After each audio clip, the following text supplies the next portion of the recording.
If you don't have $1,000 in your emergency fund, we have a problem.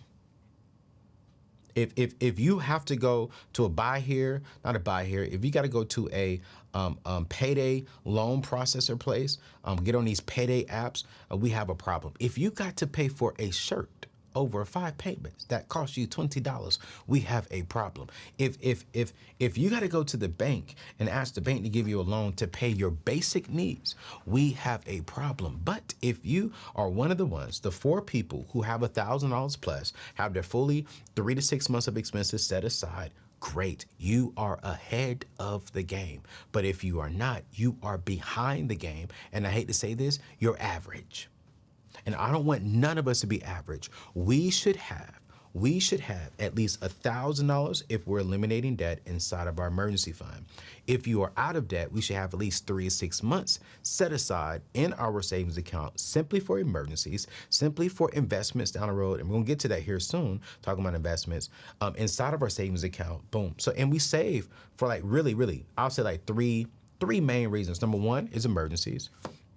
Number 2 is if you're saving for a big purchase, something like a house, something like a car, something like maybe you're saving for a ring, maybe you're saving for your kids' car, something that is a big purchase. Number 3 is I set aside money for investment opportunities.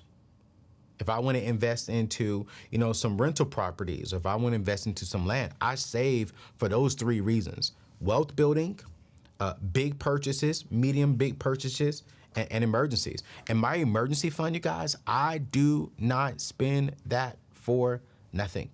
I don't do it at all. And what I did is I did a video, and we're going to put that in today's show notes. I'll make sure that Michelle puts it in there. I did a video on the top 5 savings accounts where you can park your money at, and you will get, 3%, 4%. Actually, another bank, VO just came out with their interest rate. It is at 4.85 on the interest. That is a lot of money. I'm able to have a large amount of money in my emergency fund, right? And that is bringing me about $700 a month. And the more that I put on inside of it, and the more that it grows up, then the more interest I'm getting, because my money is just sitting there for emergencies. I could literally take some of that money out every single month just off the interest and go ahead and go out to eat for the whole month if I really wanted to. If I really wanted to, but I want that thing to keep growing. And so what I'm going to do is I'm going to link in today's show notes the top 5 banks that you should look at when it comes to parking your emergency fund. And remember, that's your emergency fund. That's the money that you have set aside. You need to keep that money there simply just for emergencies. So if you have that, you guys, let's be real. I'm gonna be real with you. If you have at least $1,000 emergency account, if you're growing your savings account, this is one sign that you're financially outpacing your peers. Here's number 2 when it comes to financially outpacing your peers, is you're investing into your future. You're investing into your family's future. You're investing into your legacy. You're investing into your wealth building journey. Okay, investing in your future is a major, huge indicator that you're financially ahead of the game. This could simply mean that you're contributing to a retirement account like a 401k or a IRA, or making smart investments into like your stocks, your bonds, your real estate. You see, by simply investing, you're not just preparing for your future, but also leveraging your money to grow over time, ultimately boosting your overall wealth. You're using your money, and this is what I say. You're telling your money, can I be real with you all? This may make some of y'all feel uncomfortable, but you're telling your money go have sex and to make kids, make twins, make triplets. That's what you're doing. Don't come back to me with just you. When we consider when we no longer have to exchange our time for money, that should be the goal, is that we should be earning all this money, starting these businesses, making these investments, so that one day we do not have to exchange our time for money. What we're doing now is exchanging money for time. And a common guideline is to replace 70% of your annual income before you actually get to the retirement stages. So this means by the time you get to whatever age, if you're saying, hey, I want to be able to retire, or I want to be able to stop exchanging my time for money at this particular age, you need to make sure that you're at least bare minimum 70% of your income. Now, if you're doing it right, you should be able to honestly retire with at least 100%, at least 90 to 100% of your income. Sometimes if you work it right, you're retiring with more money than what you were making on your job.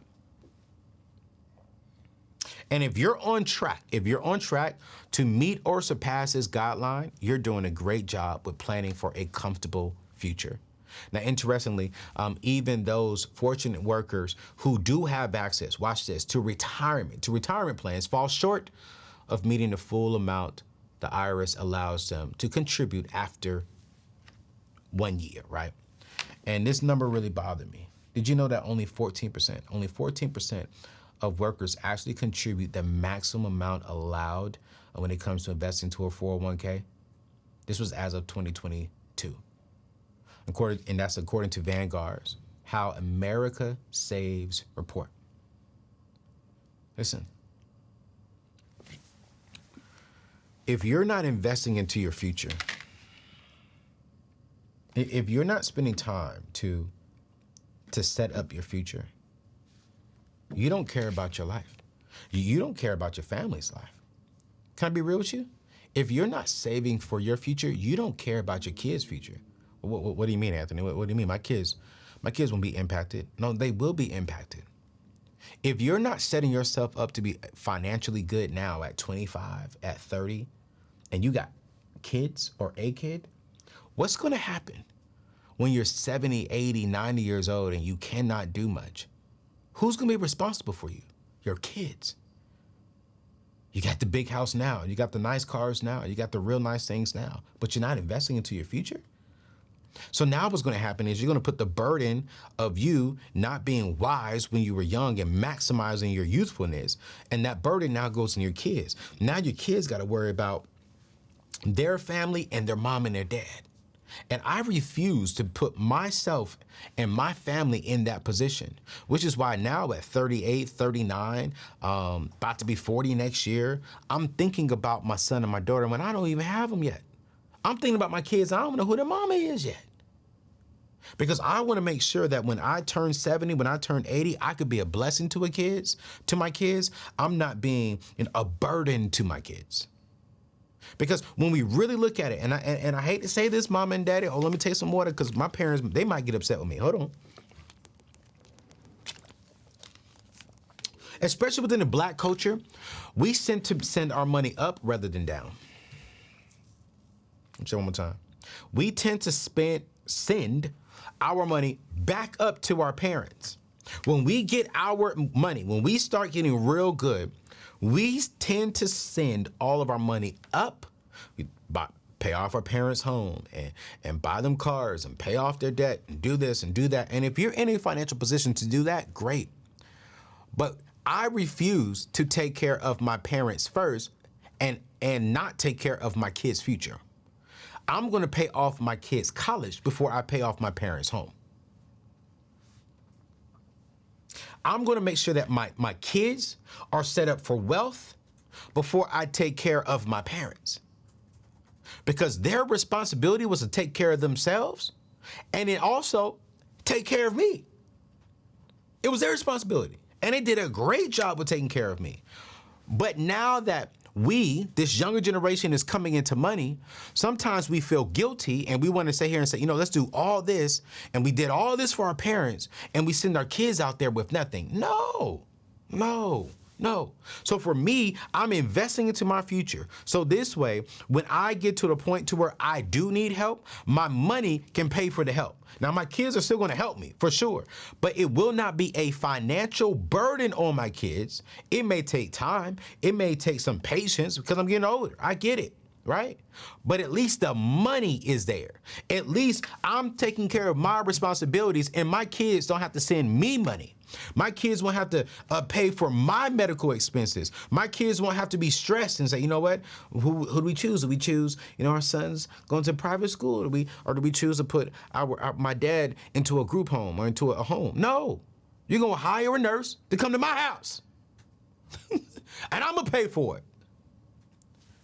So when we start thinking about our future, you guys, this is about legacy. This is about what are we doing every single day to build our legacy.